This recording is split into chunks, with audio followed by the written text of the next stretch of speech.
las palabras del Coelet, el hijo de David, rey en Jerusalén. El Coelet ha sido dejado en hebreo esa palabra porque no está claro si era un sobrenombre de Salomón, y además porque puede tener dos sentidos. Pero bueno, Coelet bien significa el que convoca, el que convoca. Kaal es convocación, asamblea, reunión de personas. Lo que pasa es que algunos lo entienden como el que reúne los dichos para enseñárselos a otros, por eso lo traducen algunos como maestro. Pero realmente ese reunir es reunir de personas, Kaal, el que convoca, símbolo de Cristo que nos convoca. La Iglesia es convocación, reunión, eclesía, así es. Y de hecho San Jerónimo, cuando tradujo el título de este libro, el Coelet, como lo dicen en hebreo, lo tradujo por eclesiastés, es decir, el que convoca. En el fondo, un símbolo de Cristo. Salomón simboliza a Cristo. ¿Y qué palabras nos dice el que nos convoca a través de los siglos? Incluso se podría decir que nos convoca antes de su nacimiento.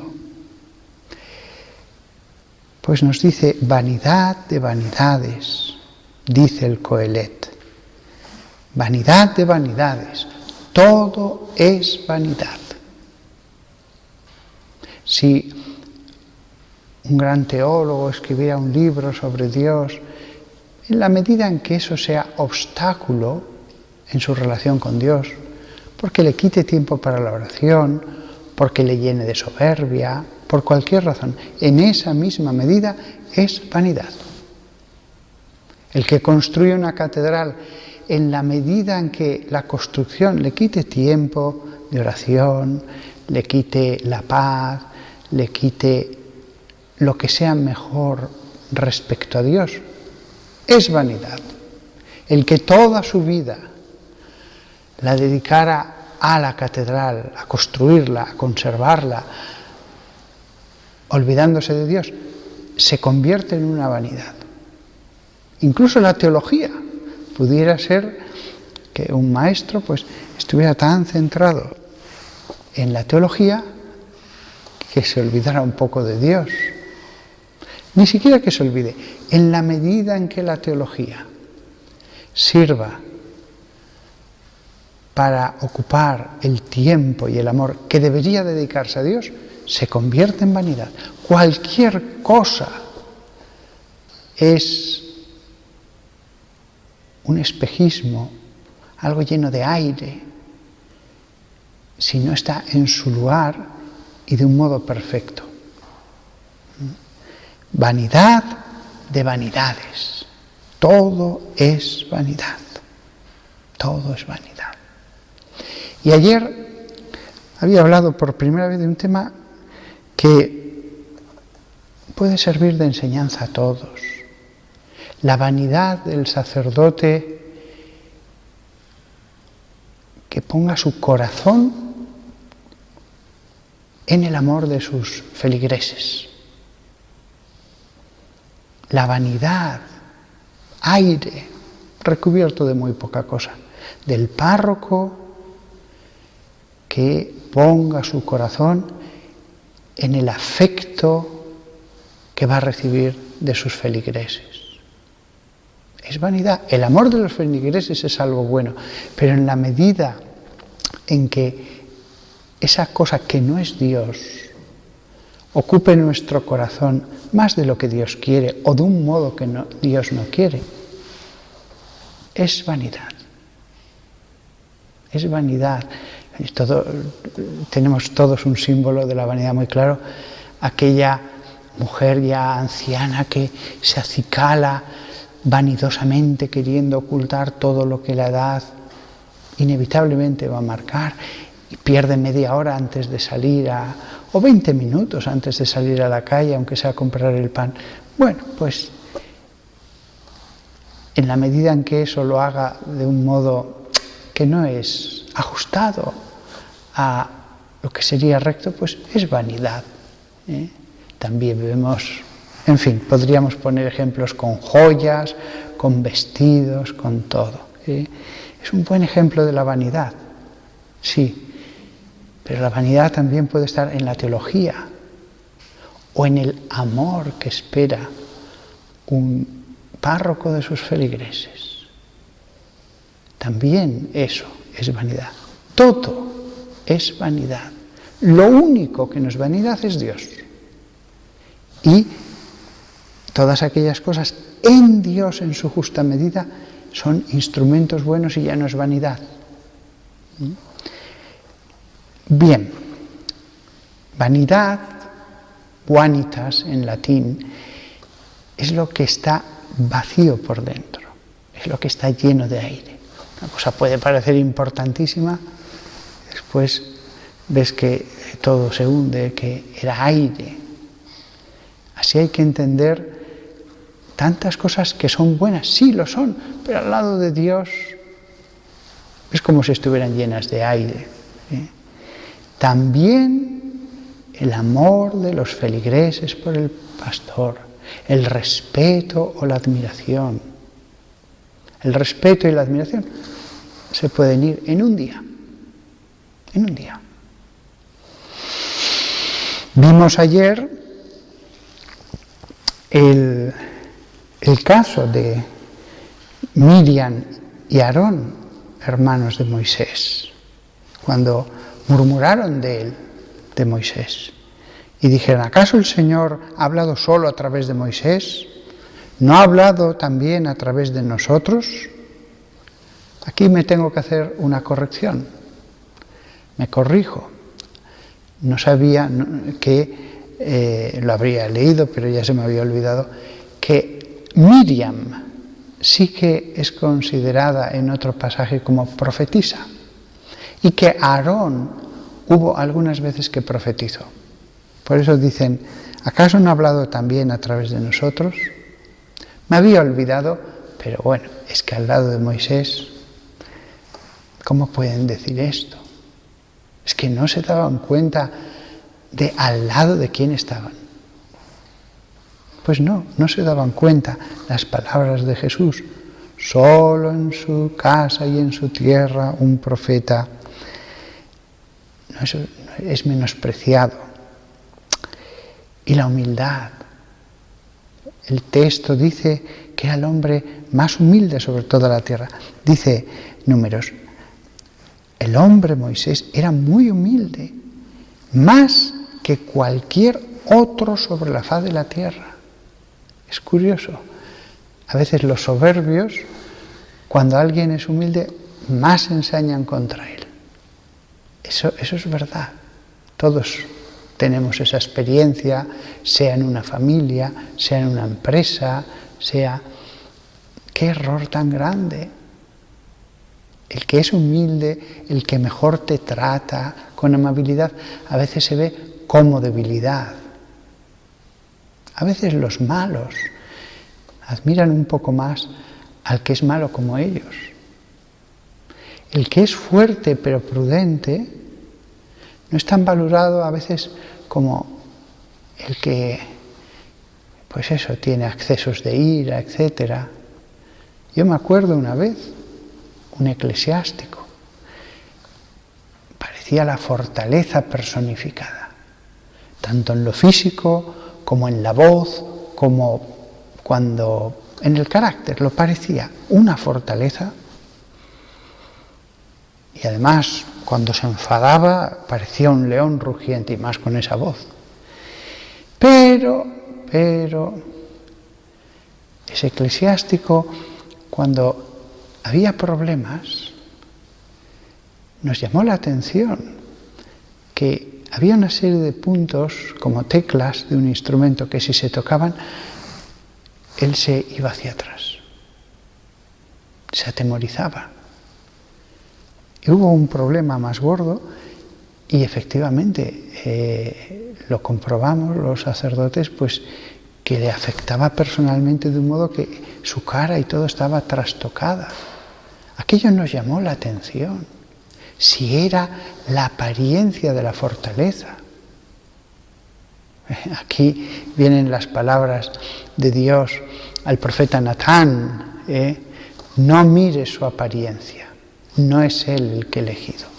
Cuando estaba mirando a los hermanos de David, decía, este seguro que es el... Y dice, no. Y otro, no, este seguro, qué apariencia tan imponente. Y al final el profeta sintió que Dios le decía eso, no mire su apariencia. Dios es el que conoce los corazones. Y la experiencia demuestra que a veces hay gente que parece muy fuerte y no lo es. Al revés, en este caso lo que nos sorprendió es la debilidad. Cualquier párroco podía haber resistido con tanta gallardía los varios problemas que tuvo en varios años y no pudo, le superaban totalmente. Y además la gente lo aprendió y ya sabía qué tecla tocar para lograr lo que quería. Aquello fue una enseñanza. Yo mismo me quedé sorprendido, era un cura joven, pero nunca me imaginé que detrás de la apariencia hubiera tanta debilidad. No conocemos a los seres humanos hasta que son puestos en la prueba. No los conocemos. Y también por eso Dios, la elección de Dios, Él sí que conoce. Él sí que conoce los materiales. Y cuando Él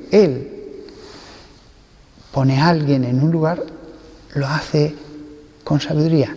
Cuando lo pone, porque es verdad que hay nombramientos que son de los hombres. ¿Cómo pudo llegar un Alejandro VI Papa a ese puesto? Si era una persona ajena a la oración, que vivía en la molicie, etcétera, etcétera. Podría seguir poniendo ejemplos de los peores papas de la historia, de los peores obispos, algunos tristemente. Se ha quitado el velo que cubría sus vergüenzas y han salido decisiones que demuestran el alma. Pues bien, hay nombramientos que vienen de los hombres. Dios inspira, Dios ayuda, pero si los hombres no están atentos a la voz de Dios, si ellos mismos no son los adecuados para tomar una decisión, pues malas decisiones vendrán de ello. Pero cuando un nombramiento es de Dios, Él sabe qué piedra ha de ir en la construcción. Y entonces todo es perfecto. ¿Por qué sabemos que hay nombramientos que vienen de Dios? Porque lo he conocido yo, me lo han dicho obispos, porque se les profetizó. Tú serás obispo, les dijo una persona santa. Entonces, claro, cuando es Dios, Dios lo hace todo bien. Pero otros no los puede haber puesto Dios, porque simplemente lo ha permitido, porque no va a poner Dios a regir a los hombres santos, hombres del Espíritu, sabios, doctos, ascetas, al que es un esclavo en lo espiritual. De ahí que Dios sabe a quién tiene que poner en cada momento. Y la historia de la Iglesia es el despliegue precioso de las elecciones de Dios. De cómo Dios tantas veces le dijo, tú vas a fundar una orden. Y no quería fundar nada. No, eso he escuchado yo de algún fundador. Yo no quería fundar nada. Pero cuando Dios dice, tú vas a fundar una orden. Tú vas a llegar a obispo. Otros al papado. Ha habido algún papa que dijo, no, yo siempre supe que iba a llegar muy alto. Se dice que el Padre Pío se lo dijo al cardenal Wojtyła. Y, sin embargo, es el despliegue de las elecciones de Dios y el despliegue de las permisiones de Dios. Y en medio hay una cosa que parte es de lo uno, parte de lo otro. Fijaos qué bonita forma de ver toda la historia de la Iglesia. Ya no hay nada de qué escandalizarse.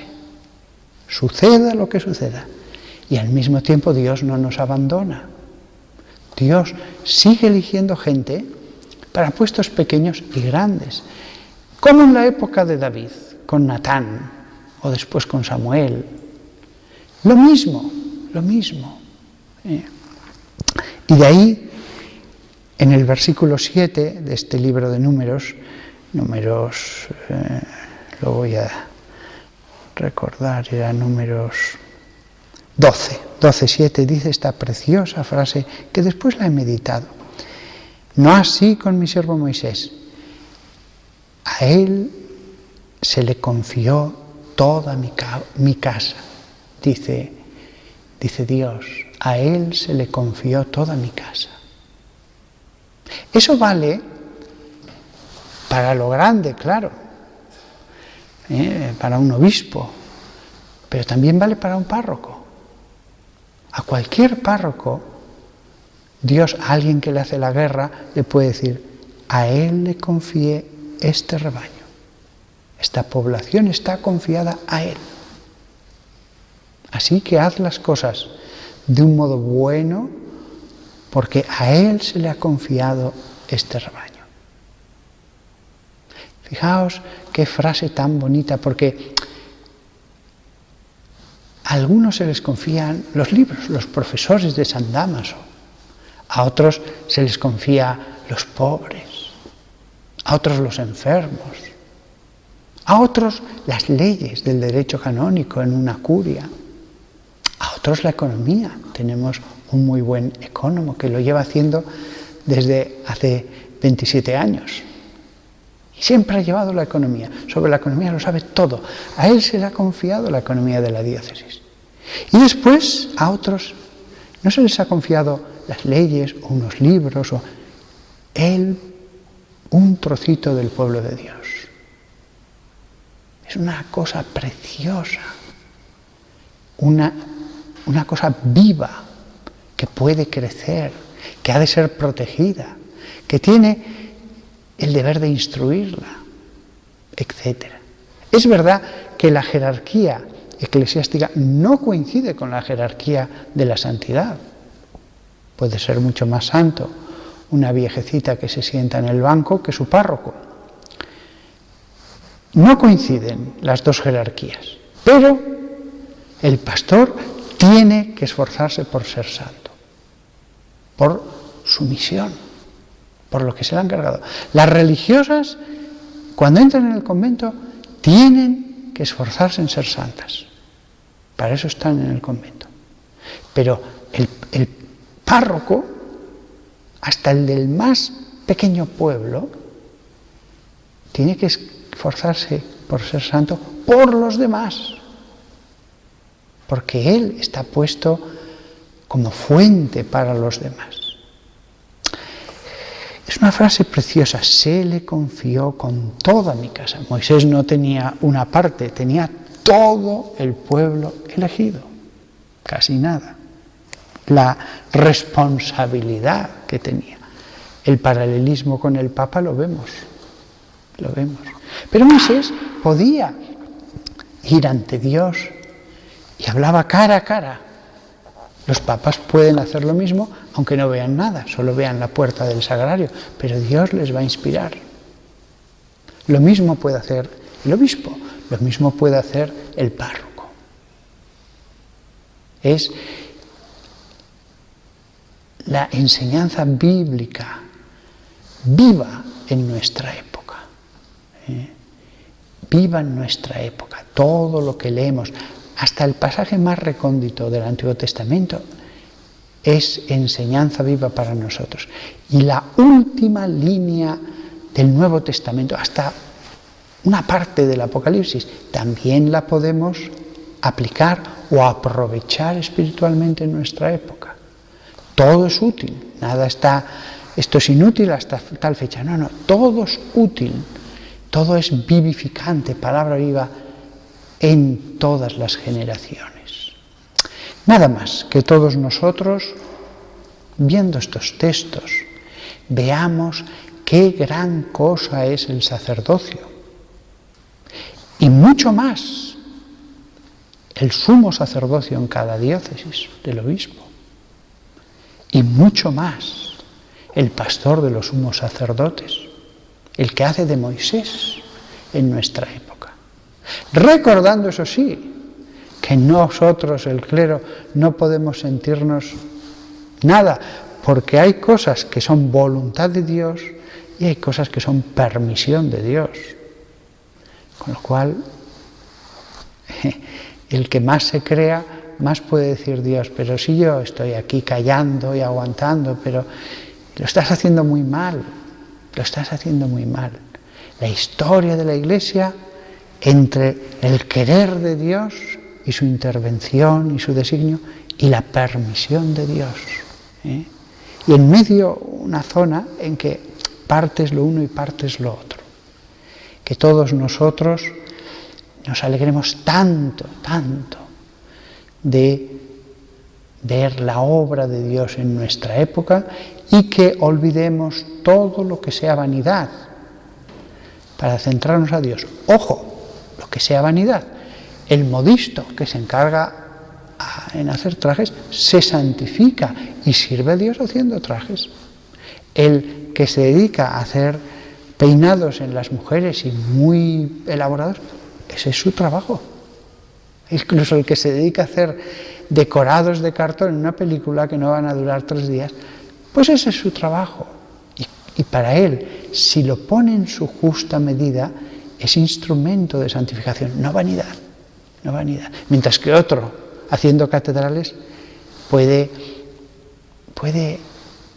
convertir eso en una vanidad. Que todos los laicos que me escucháis, de verdad, viendo todo esto, os dediquéis a lo único que permanece, Dios y todas las cosas que os llevan a Dios sin ser obstáculo, las cosas que no son obstáculo, sino que son camino para llevarnos dentro del misterio de Dios.